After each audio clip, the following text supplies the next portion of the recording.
Now, here's Hank Hanegraaff. Back to our phone caller, Cynthia next, listening in Vancouver, British Columbia, Canada. Hi, Cynthia. Good afternoon, Hank. Thanks for taking my call. I'll ask you a couple questions, then take it off the air if I could. Sure. I'm feeling kind of confused, and I just respect your direction on interpreting some scripture in regards to divorce and marriage. What does it actually mean to be married to an unbeliever in scripture where it says, and if he wants to go, let him go? And is being married, if you have two people that have a Catholic background, as my husband and I do, and we're born-again Christians, is being Catholic and Christian considered to be unequally yoked?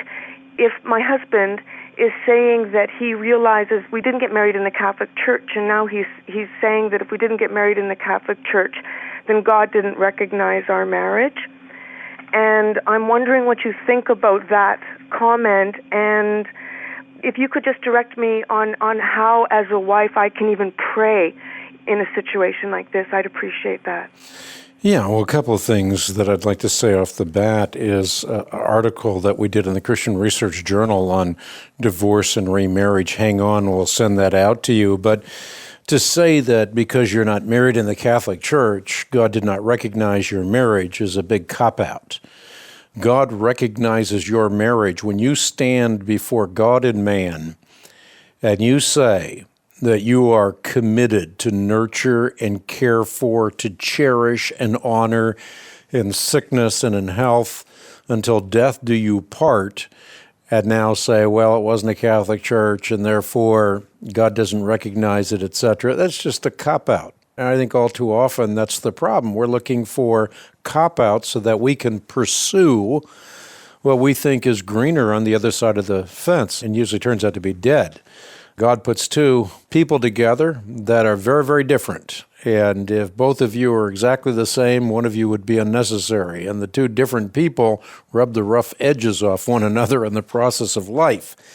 So we get divorced for every and any reason, and it is because of the hardness of our hearts, precisely as delineated by Jesus Christ himself. Unequally yoked is not about Catholic or Protestant.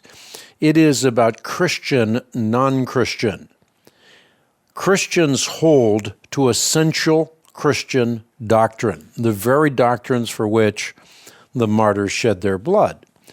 And if one is contemplating getting married, they ought to marry a believer if they themselves are believers. And if believers contemplate marriage, they should contemplate marriage to other believers. Reason is, otherwise, you are going to go in two different directions in your marriage, the spiritual aspect of your marriage permeating every other aspect of your marriage. And that's not a good thing.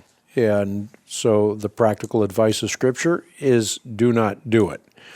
But once you're married, if the unbeliever wants to leave the relationship, you want to do everything you can to work towards reconciliation. But if they leave that relationship and close the door to reconciliation by getting married to someone else or maybe even dying, you're not bound in that situation. That's what the meaning of 1 Corinthians chapter 7 is. But again, all of this is laid out in a journal article you can get online at equip.org.